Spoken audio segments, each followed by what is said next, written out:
Hello, and thank you for tuning into this week's Mayor's Update. We decided to change the venue up here, and we are filming this week's update over at Overlook Case Park, just off of Stewart Street here in the city of Gardner. The weather was just too nice to be inside today, so I hope you enjoy this new venue for our update. But even though we are in a new location, the information is still just as important, so please feel free to share this video with your friends, family, relatives, and anyone else who you think may find this information helpful over the course of the coming week.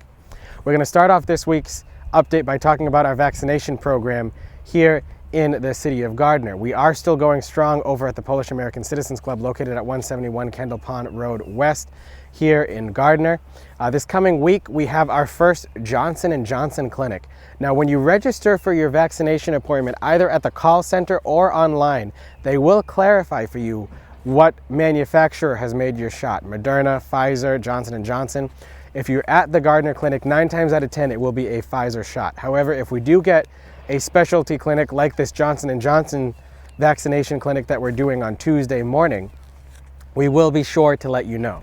Now remember, Johnson & Johnson is a 1-dose vaccine, so you do not need to have a secondary appointment set up when you have that shot administered to you. However, if you did have a Pfizer shot, you will have to come back for a second dose. And again, our supply of the vaccine depends on whatever we receive from the state. So whatever manufacturer that is being offered that day, that's just the shipment we got. But again, we'll be sure to let people know what it is they got and any information that they'd like to have on the particular vaccine that they received. Going on with our vaccination numbers, we do have some updated numbers from the state as to how our vaccination process is going. To date, 34% of the residents of the city of Gardner have received at least one vaccine. Now for that number and all the numbers that we're going to be going through now, that's at least one vaccine. So that includes people who have already had their second shot or people who are still waiting for their second shot. But 34% of our overall population has been vaccinated. Of that, 89% of those 75 and older, 82% of those between the ages of 65 and 74, 43% of those between the ages of 50 and 64, 28% of those between the ages of 30 and 49, and 16% of those 20 years of age to 29. So that's very good numbers for us just as our start. Remember, now that we've added some extra demographics that are eligible for the vaccination program statewide, including those who work in certain area fields such as Uber and Lyft drivers, transit workers, grocery store workers, convenience store workers, and other different sectors as well who are now eligible to be vaccinated. That age range is getting wider, but we are pretty decent off. For a population of 20,000 people, having a 34% vaccination rate of at least one shot is an excellent place to be in this early on in April, and I'm very happy and excited to see what we have been able to accomplish through our partnership with Haywood Hospital over at the Polish American Citizens Club.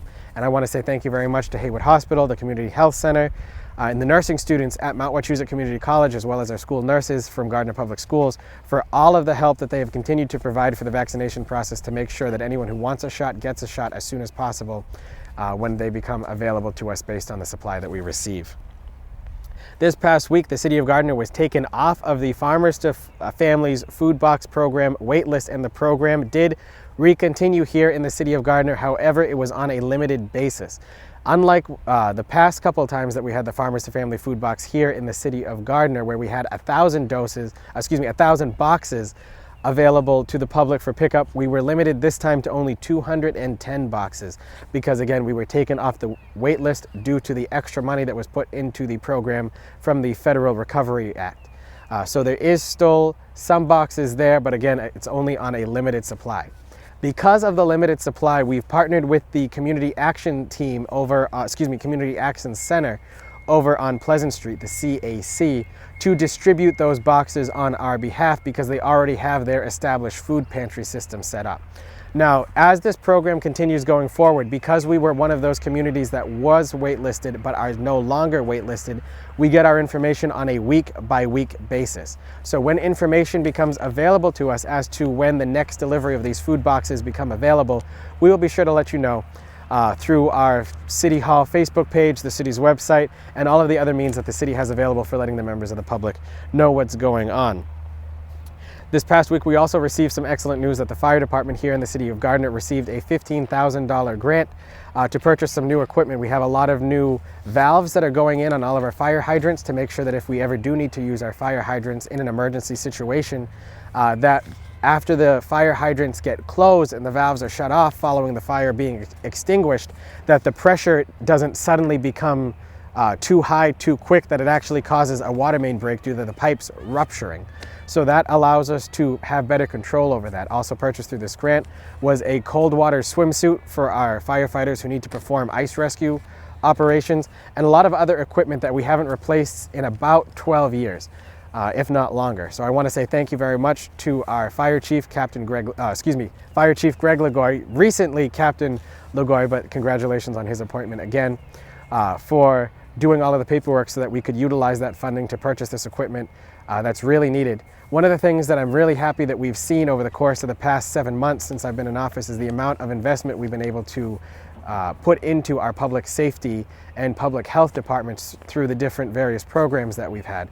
You know, we really do need to make sure that we are giving our staff members the equipment they need to be successful, to make sure that any nuisances get addressed, any emergencies get responded to, and any hazards get taken care of as quick and as fast as possible in our public safety, health, and building departments. And I hope that we can continue that investment as we move forward to make sure that we have all the resources we need to make sure everyone in the community remains safe, secure, and healthy in whatever they're doing. And the last thing that we're going to be talking about here today is why we are over here at the new venue for the Mayor's Update. We are here over at Overlook Hayes Park in this location because I wanted to show you all the new basketball court and parking lot that are being installed that we talked about for a little bit last week. Crews will be down here paving both the basketball court and the parking lot the same day that they will be paving Norman Street this year, and that will be on May 9th. So on May 9th, you can expect some crews to be out here. And then following the paving, after all of the asphalt has settled, the DPW line and signs crew will come out and paint all of the lines on the basketball court. I'd like to thank our crews at the DPW for doing all of that work to add something extra to this playground, to bring people out and about and enjoy what we have to offer here in the city. We are also purchasing about a half a dozen outdoor grills that will be installed here at Overlook Hayes Park, similar to those that you can see over at Dunn State Park on Pearl Street, for people who just want to go outside and have a small picnic with their family and cook a couple hot dogs and burgers on a grill and just have a good time outdoors and see what we have to offer in this nice section of the city that some people may not know about.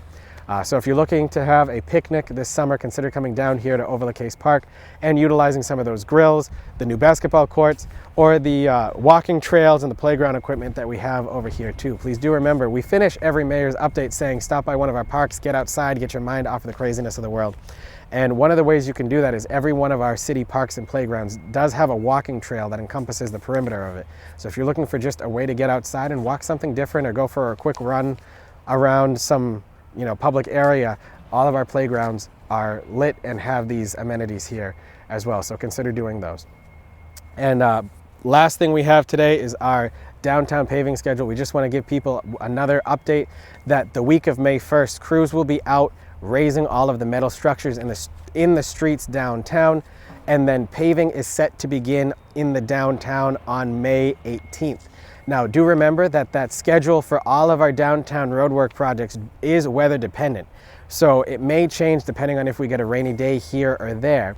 However, we do know that when crews are out in the streets, the first day that they will be working on either raising the structures or paving, they will focus on Pleasant Street, City Hall Avenue, and Nicholson Street. Day 2 will be Main Street, and day 3 will be Central Street and Vernon Street. So when they go out, you can know if you see crews starting to work on May 1st, they're going to start on Pleasant, City Hall Ave, and Nicholson Street. And if you see them out paving and they did Pleasant, City Hall Ave, and Nicholson Street the day before, you know they're going to be doing Main Street the next day. So this is all information that we will be putting out to the public in several different ways, but again, we want to make sure as many people know about this as much as possible so that we can get that information out there, so that if you do need to change your traffic route for that morning, you have all the information to do so. However, that concludes this week's Mayor's Update. I look forward to speaking with you again next week. Please continue to keep track of your own mental and physical health during these trying times. Look out for yourself and one another, your neighbors, your friends, And with all the craziness going on in the world, try to see if you can come out to one of our playgrounds like we are here at Overlook Hayes Park, just to get your mind off of things and take a second to breathe and relax and enjoy the time and the weather that we are having now with the warmer weather on the way. And I look forward to speaking with you again next week. Have a great day.